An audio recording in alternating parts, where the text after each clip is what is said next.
A very good evening and thank you for joining GBS News at 9. My name is Susan Nganga and our sign language interpreter tonight is Paul Mathenge. To our first story, the Orange Democratic Movement Party, ODM, has conducted its grassroots election in the counties of Taita Taveta, Turkana and Kisii. The election of the party's new officials was done by the delegation of this party from the experienced challenges as the division loomed due to what other leaders stated as irregularities after the ODM national leadership was blamed for not supporting in the provision of enough security and voting equipment, hence leaving a huge loophole for voter bribery, as Davis Karani now reports.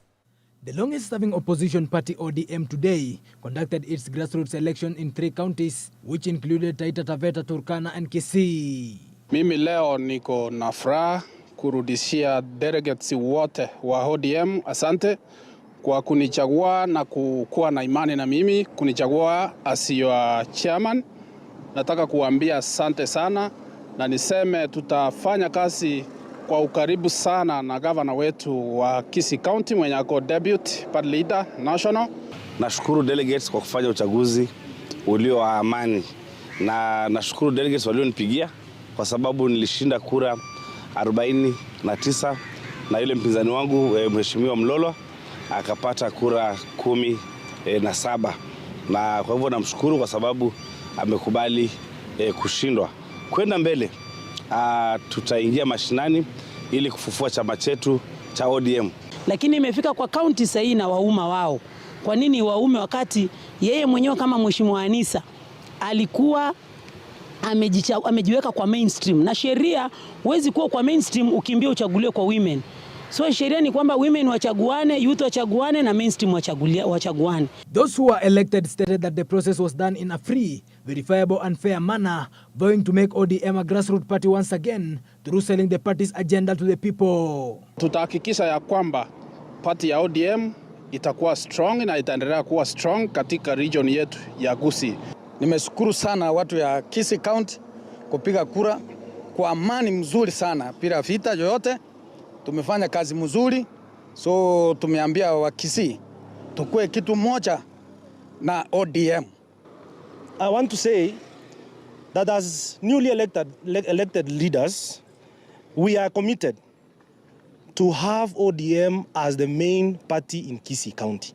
We have not yet captured power as ODM, and our aim in 2027 is to capture power. And today we have elected leaders from all generations, intergenerational representation. The people of Turkana have embraced this party for the longest. We've elected leaders through ODM, and we're still going to elect leaders through this party.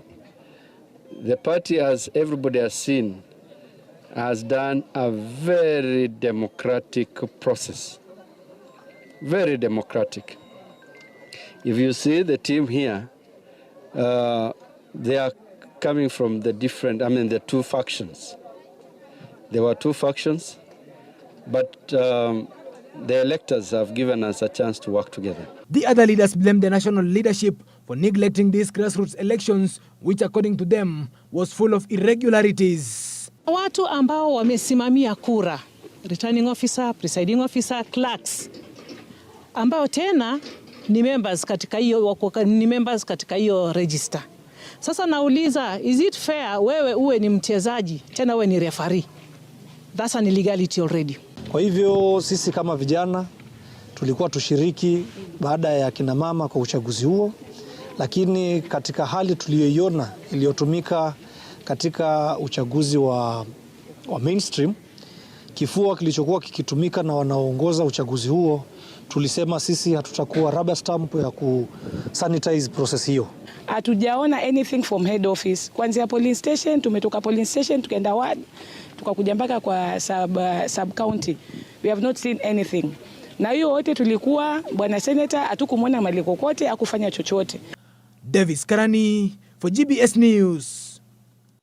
Moving forward, former Chief Justice David Maraga has today come out strongly against the Kenya Kwanza administration over the looming shutdown of the Social Health Authority, calling the situation morally unacceptable and a direct threat to Kenyans' constitutional right to health care.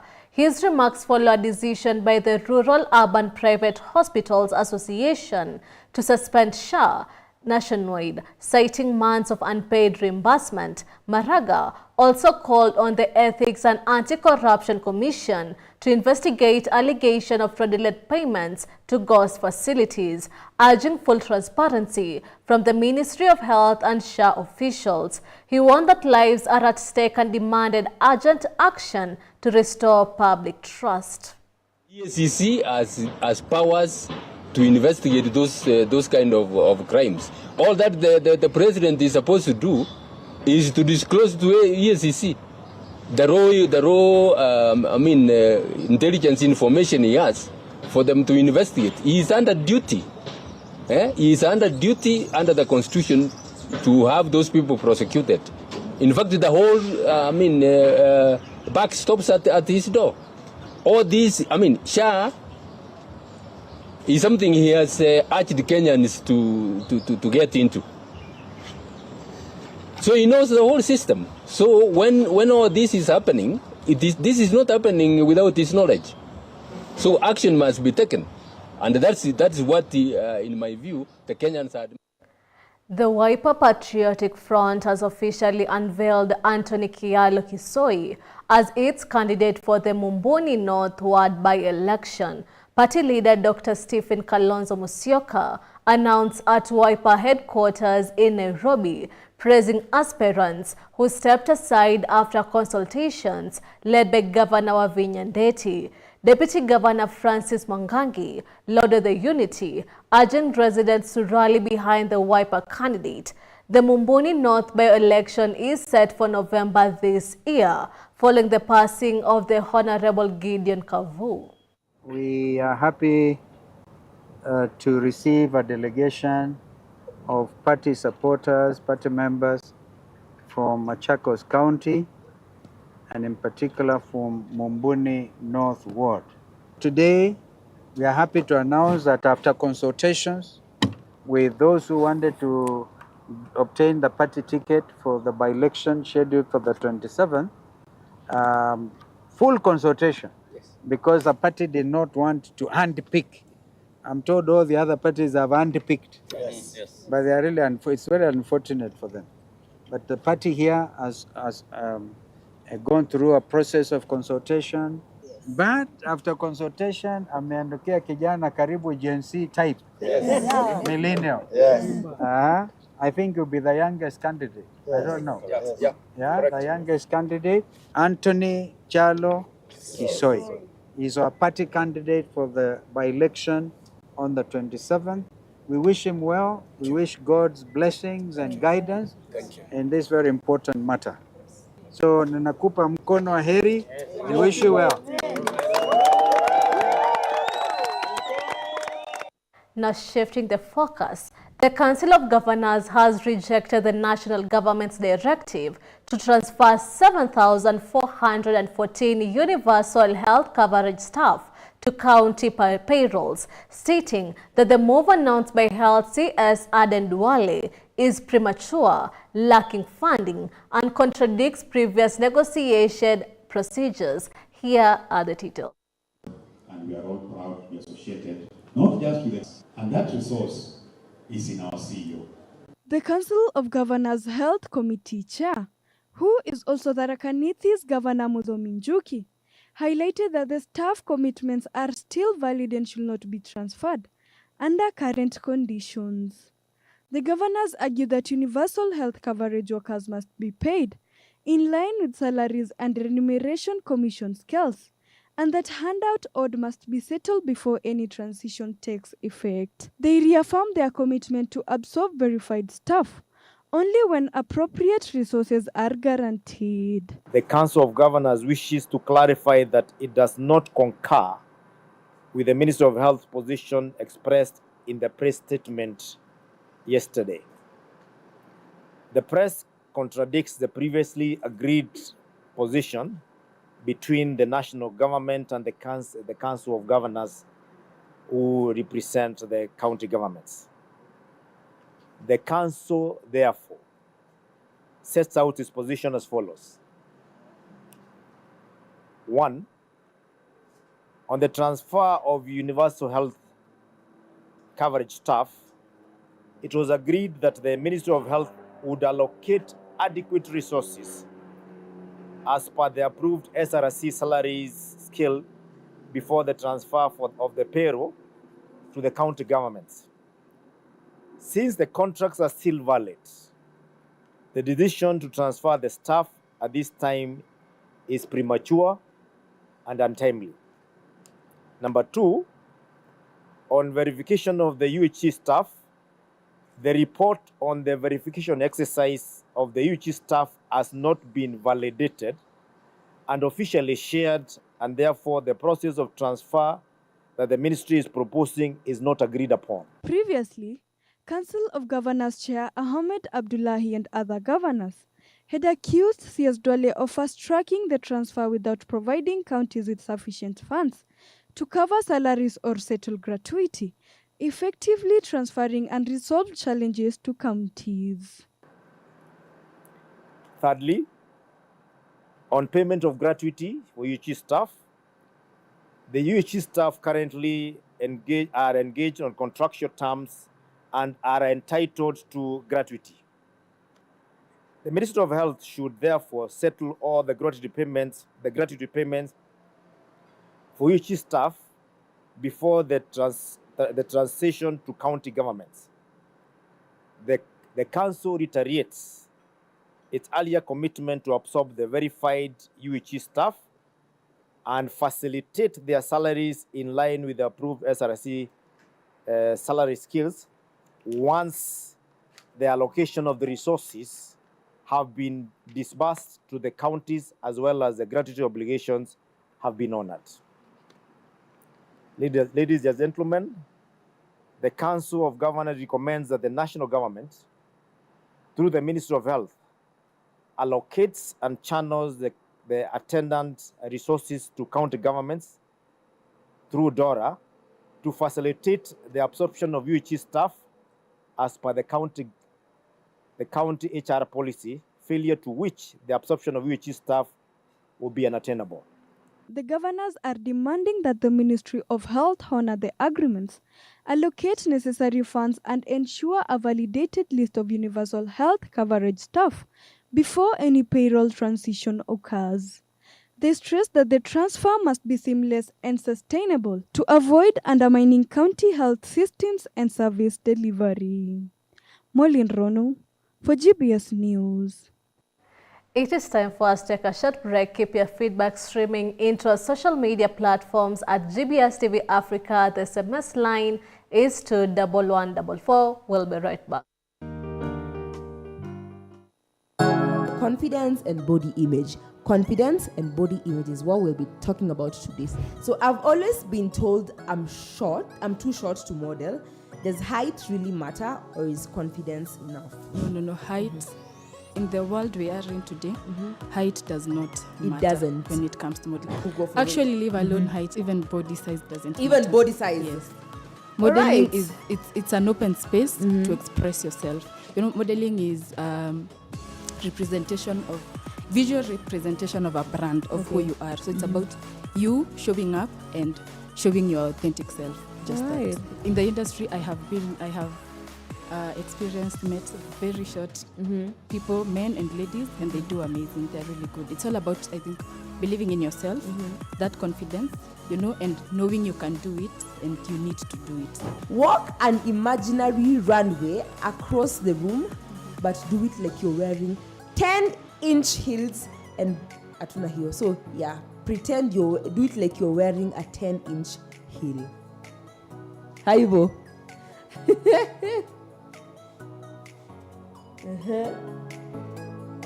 Tuende kazi. Haya, makofi kwake.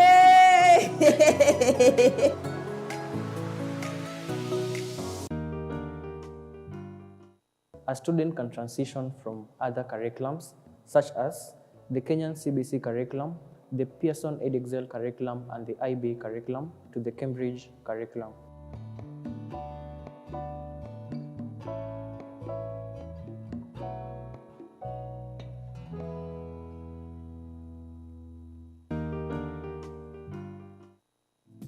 Today, it's that day that I would like us just to have that conversation on monthly matters. Let's talk of Mama Fua, who like akifanya shughuli zake hapa kule has more or less that amount. Yeah, so on that part, I would say this. When you are doing your savings, you can have, we normally talk about having 3 buckets. So we will just talk about income, budgeting, saving, and investment. Those are the 4 areas we will look at. Happens to those like me who are planning to retire early. We are basically looking at our incomes. We also talk about savings and investment. So those are the 3. I will not add the 4th one, which we all shy of talking about. So I would say it's not how much I am earning, but it is how much I set aside. So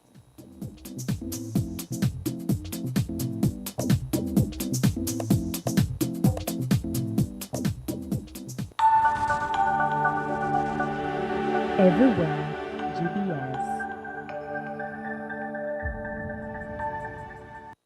Welcome back to the bulletin, and now Kenya has recorded significant progress in the use of clean cooking solution, according to First Lady Rachel Ruto. Speaking at the 6th Cleaning Cooking Week in Kilifi, the First Lady said adoption has grown from 10% in 2013 to 31% in 2023. She emphasized that clean cooking is about dignity, health, and fairness for women and families.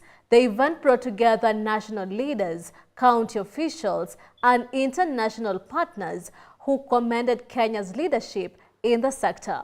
Energy Cabinet Secretary Opiyo Wandayi reaffirmed the government's commitment to making clean cooking part of Kenya's energy transition strategy.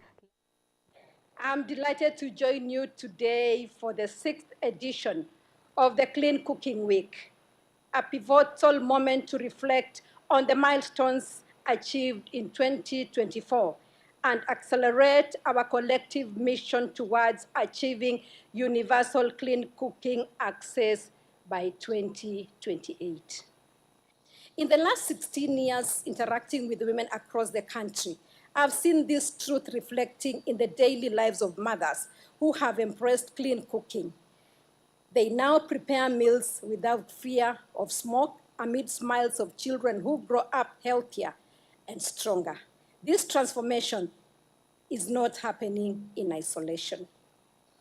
Over the past decade, Kenya has made notable progress, raising access to clean cooking solutions from 10% in 2013 to 31% in 2023. However, 69% of households, mainly concentrated in rural areas, still rely on harmful fuels. But beyond the numbers, clean cooking is about dignity and safety in the everyday life of a Kenyan family. Now moving forward, a group of children in Marsabit County is rewriting the regional's technical narrative by using creativity and innovation to develop solutions for challenges facing their communities. The youngsters are leveraging coding, robotics, and problem-solving skills to address pressing issues such as water scarcity, climate change, and access to education. Here are the details.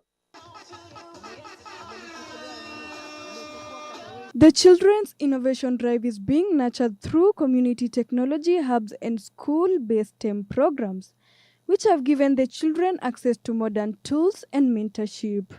With support from local teachers, NGOs, and tech masters, the children have already designed prototypes such as solar-powered irrigation systems and water monitoring apps aimed at improving food security in the arid region. Today we are witnessing the launch of Coding and Robotic Club for our Cohort 1. We managed to train a total of 137 young kids from the age of 9 to 12 years old. And we are glad that we have seen a very big impact in terms of changing their mindset, the creativity, the innovation aspect. So we are seeing these young kids are able to come up with the real solutions to the challenges they're witnessing within their community. And we are glad that they have been able to develop robotic cars that are able to solve problems within our country. Parents and local leaders have praised the children's ingenuity, noting that Marsabit, often in the spotlight for drought and conflict, now has a chance to be recognized for technological progress. The initiative also provides a safe space for children to learn coding, robotics, and creative thinking, ensuring they remain competitive in Kenya's growing digital economy. People are afraid that AI and all that tech stuff is going to take their jobs. First and foremost, tech is here to help us. What we do mostly in PowerTech is we teach students to integrate with technology, to work with technology and make themselves better. Because a few years back, when technology when artificial intelligence wasn't that vast in the world, something like a task for, let's say, coding will take approximately 2 months to finish. But with AI now, when you work with it, you can complete the same task that used to take 2 months. You can complete it in, let's say, a month or less. So it's all about integrating with tech. It's all about working together with tech. People should not fear technology. What they should do is embrace it, because when you embrace technology, what you'll get is you'll get a positive feedback. Organizers are now seeking more investment in tech equipment, internet access, and mentorship programs to expand the initiative and reach rural schools across the county. With the right support, Marsabit could emerge as a hub of innovation, with its children leading the charge in crafting homegrown solutions to local and global challenges. Molin Rono for GBS News. Indeed, a step in the right direction. And now, families in Kirinyaga now access healthcare closer to home after the county government commissioned new dispensaries. The new facilities at Kiandai and Kiandangai reduce long travel distances, saving residents time and money. Open for us. Thank you very much. Makofi kwa Madam Governor. Makofi sana kabisa kabisa. Governor Anne Waiguru says the new facilities are already transforming lives, serving hundreds of patients each week. Hospitali hii itakuwa inaserve zaidi ya watu 6,000, more than 6,000 people, na itasaidia sana hawa watu kwa sababu walikuwa wanaenda safari ndefu kwa hospitali za Sagana na zile zingine kwa upande wa Baricho. At Kiandai Dispensary, the nurse in charge says services range from outpatient consultation to maternal and child health care. We have various services. We have mother-child health care. That is, we have family planning services. We have antenatal services. And we also have a pharmacy. We have a pharmacy that is well serving the patients with drugs. We also have consultation services and laboratory services too, and we are so grateful for that. A similar story is unfolding at Kiandangai Dispensary, where the number of patients continues to grow. I'm a nursing officer in charge Kiandangai Dispensary. Since the hospital was opened, we have been serving the people of Kiandai for the past 8 months, and by now we have served around 40% of the total population, which is 6,000. Initially, these people are seeking services from other health facility, the nearest being Baricho. That's approximately 4.5 kilometers. The most cases that we have been finding in this place is the upper respiratory, and we have been able to manage with supply of essential drugs being at 95%. Then the maternal health care, which is very important in the pillars of establishing of PHC, which is the primary health care. We have been able to cover at least 21% of the mothers seeking antenatal services and the children who are being immunized to prevent illnesses. For many, these facilities are nothing short of a lifeline. Nashukuru kwa serikali ya kaunti ya Kirinyaga East, wametusaidia sana kutuletea hii hospitali hapa karibu. Imeturahisisha mambo ya kwenda mbali hospitali. Tulikuwa tunaenda hospitali Kambale, Gatugula, Kianyaga. Tulikuwa tunagalamika. So nashukuru Mungu kwa vile mambo iko. Reporting for GBS TV, I'm Paul Emai. It is time for us to take a short break. Keep your feedback streaming into our social media platforms at GBS TV Africa, and the SMS line is 21144. We'll be right back.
Hello kids!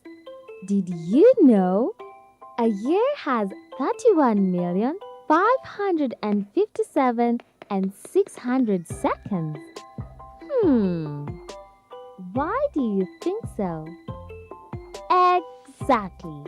There are 60 seconds in a minute, 60 minutes in an hour, 24 hours in a day, and 365 and 25 days in a year. We count the extra 0.25 because of leap years.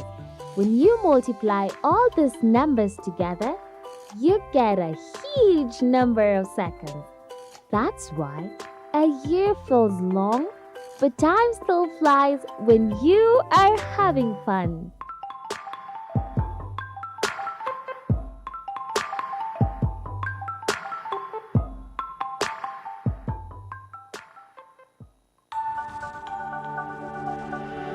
Everywhere, GBS.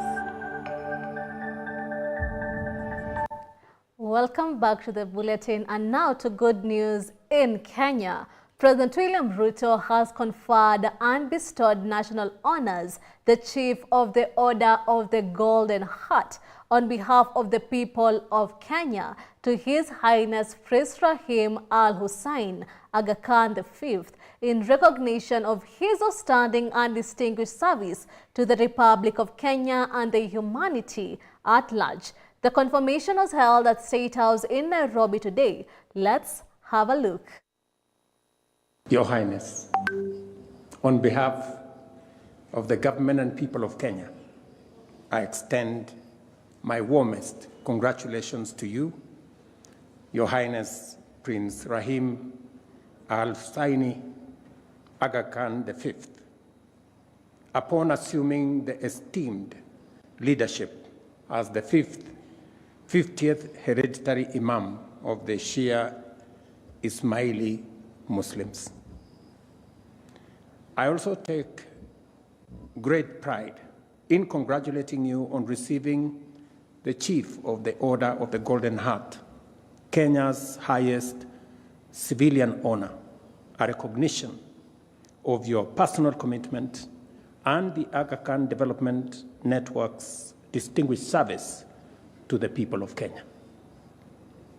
I equally congratulate Princess Zara Aga Khan on being awarded the Elder of the Order of the Golden Heart, an honor that reflects her outstanding leadership and lifelong dedication to advancing health, education, and social development here in Kenya and globally. This moment, ladies and gentlemen, is both historic and symbolic. It affirms Kenya's deep appreciation of the enduring legacy of Ismaili Imamat, whose service to humanity has long been a pillar of our national journey. For decades, the Aga Khan Development Network has been a trusted ally in Kenya's development, establishing hospitals and schools that save lives and nurture talent, investing in hospitality, media, and insurance to spark growth and create jobs, and advancing cultural and environmental initiatives that safeguard our heritage and strengthen our communities. Kenya has always held a very special place in the hearts of my family. Some of the earliest Aga Khan development projects from the time of my great-grandfather were launched in this country, and many of these are still operating. His Highness Aga Khan IV, my late father, spent his early childhood in Nairobi. For over a century, members of the Ismaili community have called this country home. They've contributed to Kenya's progress and drawn inspiration from its spirit of unity and diversity. It's against this backdrop that I'm profoundly honored to be named a Chief of the Order of the Golden Heart. On behalf of the GBS fraternity, we say congratulations, Prince Rahim. Now moving forward, the U.S. has reached bilateral deportation agreements with Honduras and Uganda as part of its crackdown on illegal immigration. According to documents obtained by BBC's U.S. partner CBS, Uganda has agreed to take an unclear number of African and Asian migrants who had claimed asylum on the U.S.-Mexico border, and Honduras, which will receive several hundred deported people from Spanish-speaking countries. CBS said the move is part of an attempt by Donald Trump administration to get more countries to accept deported migrants who are not their own citizens. The Uganda-US deal are part of Trump administration's border push for deportation arrangement with countries on several continents, including those with controversial human rights records. We know Uganda, for example, has benefited from such operations in the past. The Afghanis in 2021 who were taken after the Taliban took over, and Uganda was used as a transit point. And Uganda is on record for going for the money. We've been in Somalia since 2007 and all over the East African region. So far, at least a dozen nations have agreed to accept deported migrants from other countries, and Uganda is about to receive its first batch. Security is very important for us as a country, and Uganda would actually take this deal on condition that the Americans will continue to support the Ugandan security apparatus or the security structure. That is the most important thing of all. It's not the trade you're talking about. It is the element of security. And I think maybe intelligence has been shared on these people that are coming in, and Uganda is comfortable. Rwanda has previously been criticized for its human rights record, including the risk that those sent to the East African nations could be deported again to countries where they may face danger. And Uganda has also joined the deal. And according to the agreement, the U.S. chose Uganda, stating that it's one of the safest places ever in the African continent. Remember also that there are vices in that part of the world, like the gang culture, drug trafficking, drug abuse, and human trafficking that may not be as pronounced here in a country like Uganda, which does not have that vice as prominent as United States of America. So bringing these people could be bringing in hardcore criminals who may not have criminal records but are actually involved. And this is exposing us and our children and our society to great harm. Government documents show the Trump administration has also approached countries like Ecuador and Spain to receive deported migrants. Under the agreement, Uganda has agreed to accept deported migrants as long as they don't have criminal histories, but it is unclear on how many countries will ultimately take the immigrants. Davis Karani for GBS News. We'll keep him updated on that report as it develops. And now, 13 hostages, including 10 Cameroon students and 3 Chadian nationals, have been freed in Cameroon's Far North region after being held captive for nearly 2 weeks by suspected Boko Haram militants. The group was abducted on August 13th while traveling near Zigag, close to the Nigerian border. Cameroon's Allied Rapid Intervention Battalion led the rescue mission with support from local safety committees. Sadly, one student was executed after ransom failed to reach the captors in time. The freed hostages were received in Marua by regional authorities. Ibrahim Said with more. On August 13th, 10 Cameroonian students and 3 Chadian nationals were kidnapped near Zigag, close to Cameroon's border with Nigeria.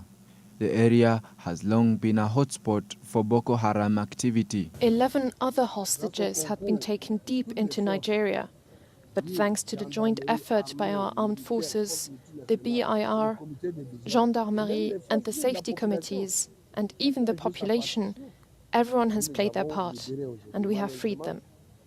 But sadly, Mr. Besela Brian was killed. Now, after nearly 2 weeks in captivity, the hostages have been freed in a rescue mission led by Cameroon's Allied Rapid Intervention Battalion. Sadly, one student, a 19-year-old Brian Besala, was executed after a ransom failed to reach the captors. I am sad concerning my son who is not with us anymore, and I am happy that the others came back. For the one who is not here anymore, I'm still asking the government to give me his body, which was not found. Authorities say that freed hostages are recovering in Maroa, while security forces continue efforts to prevent future abductions in the region. The fight against insurgency in Cameroon's far north is far from over. Reporting for GBS TV, I'm Ibrahim Said. Our condolences to the family. And now, schools in Ethiopia's Amhara regions are reopening today in a major efforts to enroll more than 7 million children who've been out of class due to years of armed conflicts and climate-related disasters. The regional government, in partnership with the Ministry of Education, is launching a campaign to restore learning and rebuilding damaged infrastructure. Brings us the details. In Ethiopia's Amhara region, education has faced severe setbacks in recent years due to armed conflict, insecurity, and climate-related disasters.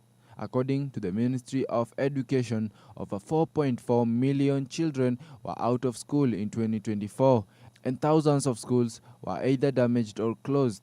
Teachers were displaced and learning was interrupted across much of the region. Ethiopia cannot wait. 9 million children are out of school. It's a country affected by conflict, but also by climate-induced disasters. So I would appeal more funding and resources needed for Ethiopia, a country that deserves all our solidarity. Today, authorities have launched a campaign to enroll 7.4 million students for the 2025-2026 academic year. Schools are scheduled to reopen on September 16th, and more than 10,000 teachers and school leaders are undergoing training. However, over 3,600 schools remain closed due to ongoing insecurity, and the government estimates that $800 million is needed to repair and rehabilitate damaged infrastructure. Looking ahead, officials say restoring education is essential to stabilizing the region and preventing long-term social and economic fallout. The Ministry of Education is working with regional leaders and development partners to ensure safe access to learning and rebuilding the education system. Reporting for GBS TV, I'm Ibrahim Saeed.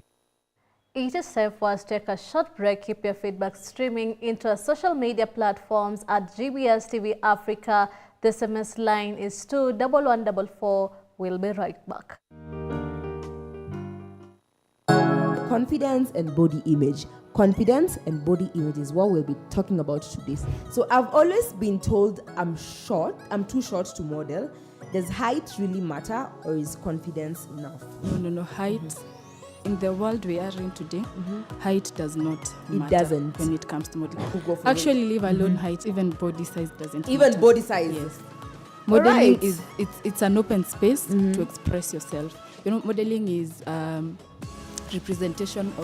visual representation of a brand of who you are. So it's about you showing up and showing your authentic self. Just that. In the industry, I have experienced, met very short people, men and ladies, and they do amazing. They're really good. It's all about, I think, believing in yourself, that confidence, you know, and knowing you can do it and you need to do it. Walk an imaginary runway across the room, but do it like you're wearing 10-inch heels and atuna heel. So yeah, do it like you're wearing a 10-inch heel.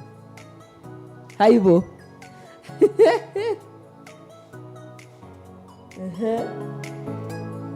Tuende kazi. Haya, makofi kwake.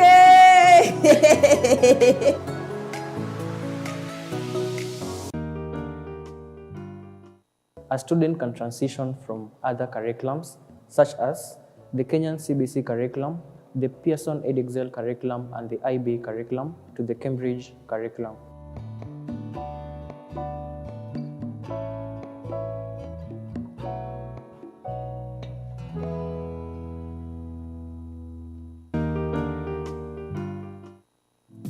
Today, it's that day that I would like us just to have that conversation on monthly matters. Let's talk of Mama Fua, who like akifanya shughuli zake hapa kule has more or less that amount. Yeah, so on that part, I would say this. When you are doing your savings, you can have, we normally talk about having 3 buckets. So we will just talk about income, budgeting, saving, and investment. Those are the 4 areas we will look at. What happens to those like me who are planning to retire early? We are basically looking at our incomes. We also talk about savings and investment. So those are the 3. I will not add the 4th one, which we all shy of talking about. So I would say it's not how much I am earning, but it is how much I set aside. So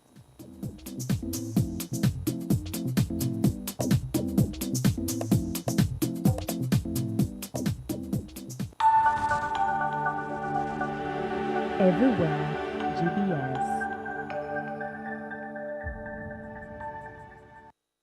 Welcome back to the bulletin, and now the Australian Prime Minister Anthony Albanese has accused the Iranian government of directing at least 2 anti-Semitic attacks in Australia in 2024. The attacks targeted Lewis Continental Kitchen, a kosher restaurant in Sydney, and the Adas Israel Synagogue in Melbourne, both of which suffered significant damage from arson. Though no injuries were reported, these actions were described as extraordinary and dangerous acts of aggression orchestrated by a foreign power aimed at distracting social security in Australia. In response, Australia has expelled Iran's ambassador and 3 other diplomats from Canberra, suspended operation at its embassy in Tehran, relocated its diplomats to a 3rd country, and announced plans to classify Iran's Islamic Revolution Guard Corps as a terrorist organization. Australian intelligence assessed that Iran likely directed additional attacks as well. This is Australia's first expulsion of an ambassador since World War II, and the government has urged Australians in Iran to return home while warning against travel to Iran. Since the terrible events of October 7, 2023, we have witnessed a number of appalling anti-Semitic attacks against Australia's Jewish community. I've made it clear that these sorts of incidents have no place in Australia and that I wanted ASIO and the AFP to investigate as a priority. ASIO has now gathered enough credible intelligence to reach a deeply disturbing conclusion that the Iranian government directed at least 2 of these attacks. Iran has sought to disguise its involvement, but ASIO assesses it was behind the attacks on the Lewis Continental Kitchen in Sydney on October 20 last year and the Adass Israel Synagogue in Melbourne on December 6 last year. ASIO assesses it is likely Iran directed further attacks as well. These were extraordinary and dangerous acts of aggression orchestrated by a foreign nation on Australian soil. They were attempts to undermine social cohesion and sow discord in our community. It is totally unacceptable, and the Australian government is taking strong and decisive action in response. A short time ago, we informed the Iranian ambassador to Australia that he would be expelled. We have suspended operations at our embassy in Tehran, and all our diplomats are now safe in a third country. I can also announce the government will legislate to list Iran's Islamic Revolutionary Guard Corps, the IRGC, as a terrorist organisation. I've said many times that the Australian people want 2 things. They want killing in the Middle East to stop, and they don't want conflict in the Middle East brought here. Iran has sought to do just that. They have sought to harm and terrify Jewish Australians and to sow hatred and division in our community. The actions of my government send a clear message, a message to all Australians that we stand against anti-Semitism and we stand against violence, and a message to nations like Iran who seek to interfere in our country that your aggression. In Washington today, President Donald Trump met with South Korean President Lee Jae-myung to affirm closer ties and discuss sensitive issues like North Korea diplomacy, trade, and defense. Trump expressed his willingness to meet North Korean leader Kim Jong-un this year, signaling a renewed interest in high-level negotiations. Here is more on that report. During his meeting with South Korean President, Trump praised President Lee's diplomatic approach and said he's with him 100% regarding South Korea's direction and policies.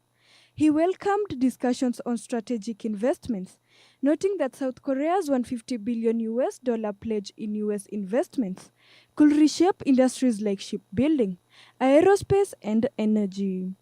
On the topic of North Korea, Trump made headlines by stating he'd like to meet Kim Jong-un this year, reflecting openness to renewed diplomacy. It's an honor to be with President Lee of South Korea. We've known each other and gotten along very well. We have some additional trade because I hear they want to renegotiate the deal, but that's okay. I don't mind that. That doesn't mean they're going to get anything, but I don't mind. But we're going to have some very serious discussions about different things, including trade, where we do a lot of trade with South Korea, as you know. We are thinking about contracting some ships. They build them very well in South Korea. They're also thinking about coming to our country with some shipyards to start us on the process of building ships again. But we have a lot of other trade things. They're a big purchaser of our military equipment. We make the best military equipment in the world.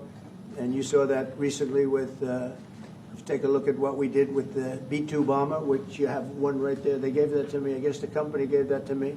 The B-2 bomber was so successful in what took place in the little excursion that we made, 36 hours, and it wiped out the, nobody's ever seen anything like it. 36 hours back and forth.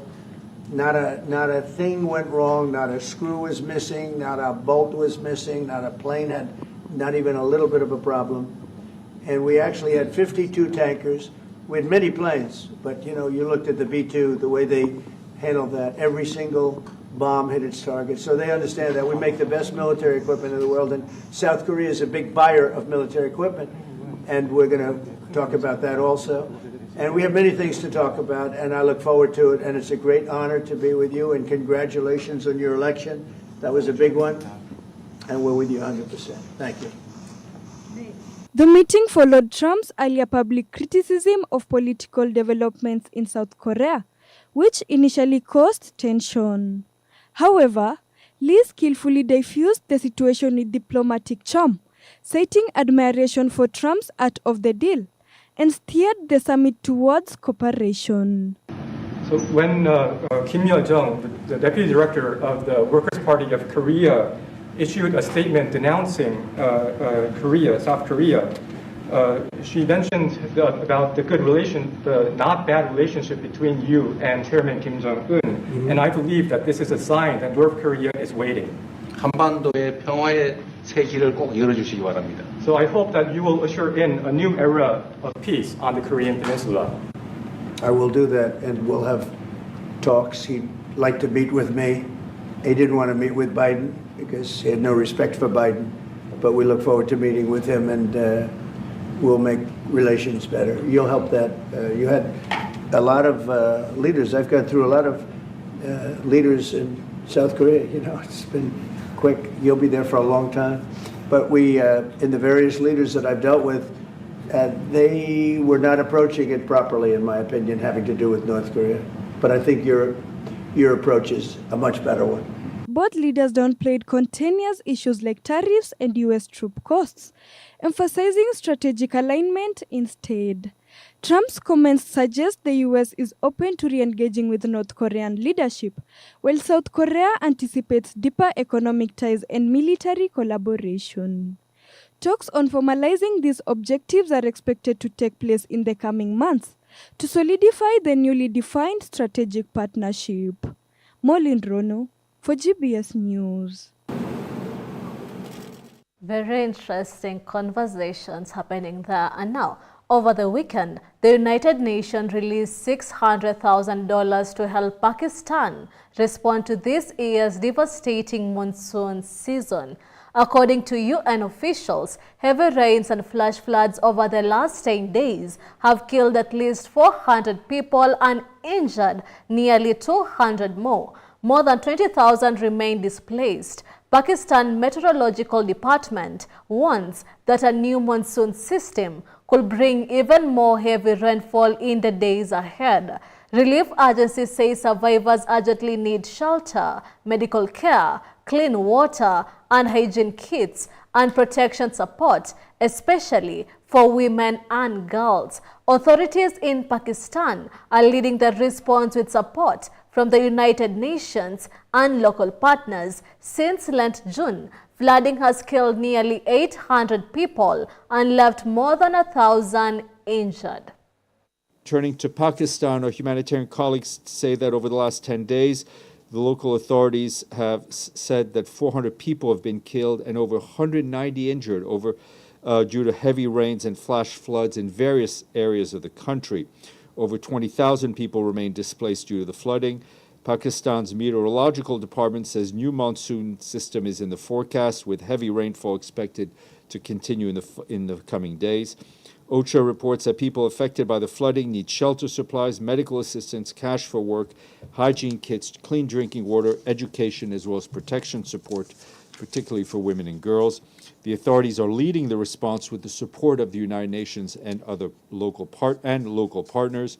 Over the weekend, Tom Fletcher, our emergency relief coordinator, released $600,000 from the regional pooled fund to support ongoing efforts.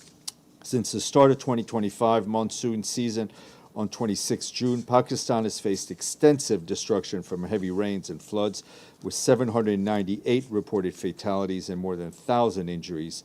That's what local authorities are telling us. Gaza is experiencing an unprecedented famine as war and economic collapse force thousands of hundreds of thousands into starvation. Families who have lost their income sources say they can no longer afford basic food, with prices soaring beyond their reach. hospitals are overwhelmed with malnutrition cases, especially among children, with doctors warning that many are dying from a deadly mix of hunger and disease. A new United Nations Food Security Assessment confirms that over 500,000 people are already in famine conditions, marking the first officially declared famine in the Middle East, with numbers expected to increase sharply in the coming weeks. Residents of Gaza say the war and economic collapse have left them unable to feed their families, with even the most basic food items now out of reach. Ibrahim al-Najjar, a displaced man from Jabalia now living in a tent near Gaza port, described his desperation. Prices are extremely high. We have been without work for 2 years and have no money. I held a tomato in my hand out of a sheer longing. We have forgotten what it looks like. I cannot buy a kilo of tomatoes for 70 shekels while my children are starving. At Alaska Hospital in central Gaza, mothers watch helplessly as their children suffer from malnutrition. Ahmad says she is struggling to keep her son alive. My child needs food, milk, and nutrition supplements, but we cannot provide them. The war has destroyed everything, and prices are unaffordable. Reporting for GBS TV, I'm Paul M. Mine. And for sports lovers, it's time for your most favorite segment of the bulletin, the sports news. Let's get sporty.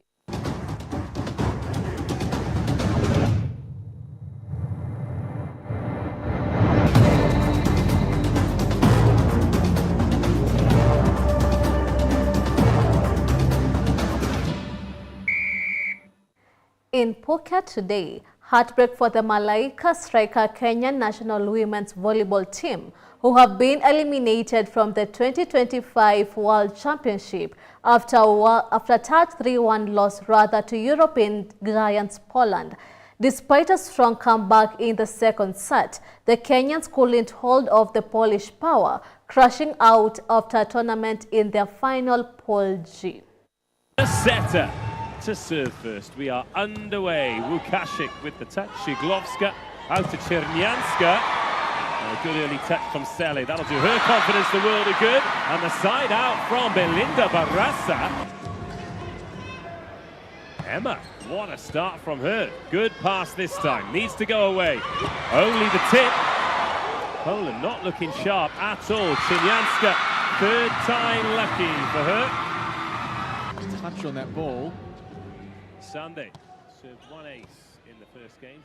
It's Malkia rather than Malaika. Well, in a Premier League thriller that had everything goals, drama and history in the making, 16-year-old Rio became Liverpool's youngest ever goal scorer, netting a sensational 100-minute winning to break Newcastle hearts at St James Park, down to 10 men after a controversial red card to Anthony Gordon. Newcastle fought hard, but it was the teenager's dream debut that stole the spotlight. Liverpool snatched a 3-2 victory, and Guhamo's name is now echoing across the football world. Let's hear more from our very own reporter, Omala Bryan.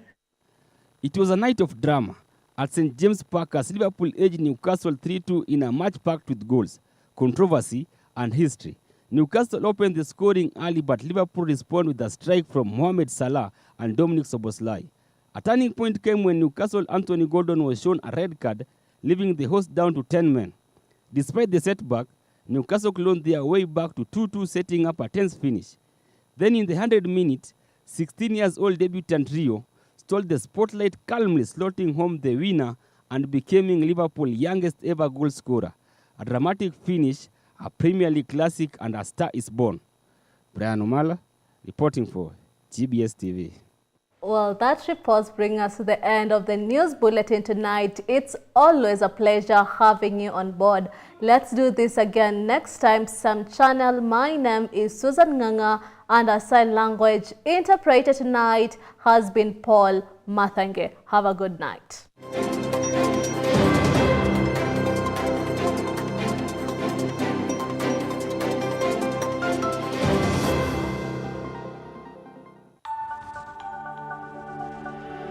everywhere.